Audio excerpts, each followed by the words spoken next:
এইটা হচ্ছে দেশি মোরগ, আমার মায়ের হাতে পালা দেশি মোরগ। আর এটারই একটা রেসিপি করব, সেটাই আপনাদের মাঝে শেয়ার করব। তো এই তো আমার কেটে ধুয়ে পরিষ্কার করে নিয়েছি, দেখে বুঝতে পাচ্ছেন।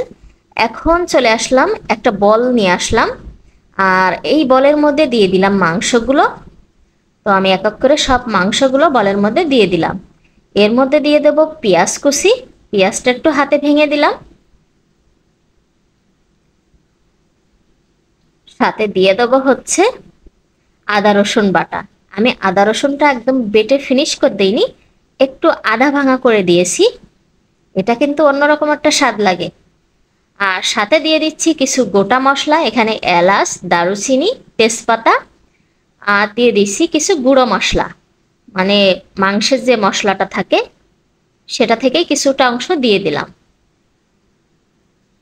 আর দিয়ে দিচ্ছি পরিমাণ মতো নুন, হলুদ গুঁড়ো, মরিচ গুঁড়ো,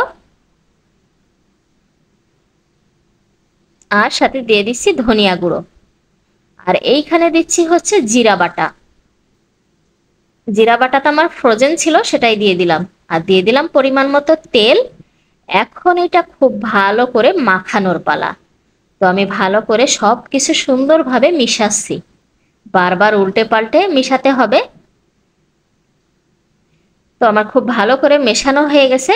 এখন এটা ঢাকনা দিয়ে আমি আধা ঘন্টার জন্য রেখে দেব। তো ঢাকনা দিয়ে দিলাম, দিয়ে আধা ঘন্টা পরে ফিরে আসছি। এই তো আধা ঘন্টা পরে ফিরে এসেছি, আর আমি কয়েকটা কাঁচামরিচ আবার দিয়েছিলাম এর উপরে ভেঙে। এতে অনেকটা পানি ছেড়েছে, দেখে বুঝতে পারছেন, আধা ঘন্টা রাখার জন্য। এখন চুলাতে বসাই দিলাম একটা প্রেসার কুকার। আর প্রেসার কুকারটা খুব ভালো করে গরম করে নিয়েছি।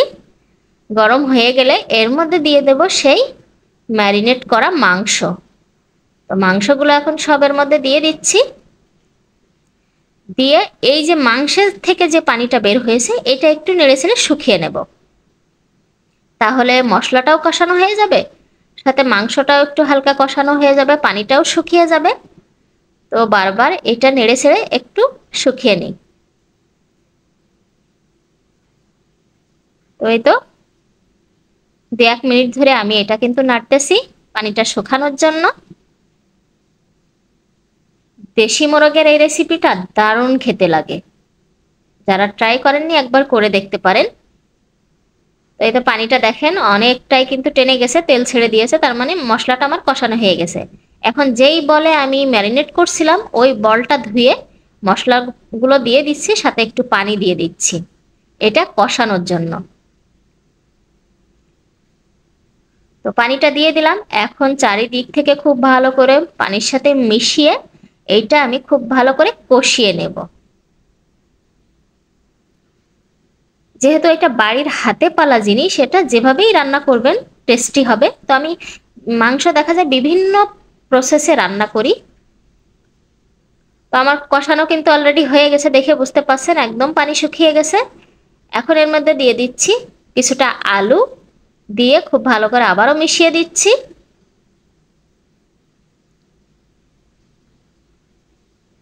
তো সবকিছু ভালো করে কষানো হয়ে গেছে, এর মধ্যে দিয়ে দেবো আমি ঝোলের পানি। তো আমার পরিমাণ মতো ঝোলের পানি দিয়ে দিচ্ছি, দিয়ে সব দিক থেকে মিশিয়ে দিচ্ছি। দিয়ে আবারও আমি কিছুক্ষণ এটা রান্না করে নেব, মানে ঝোলটা একটু কমিয়ে নেব।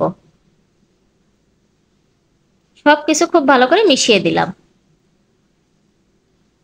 তো আমি অনেকক্ষণ ধরে রান্না করেছি, করে আমি ঝোলটা অনেকটা কমিয়ে নিয়েছি।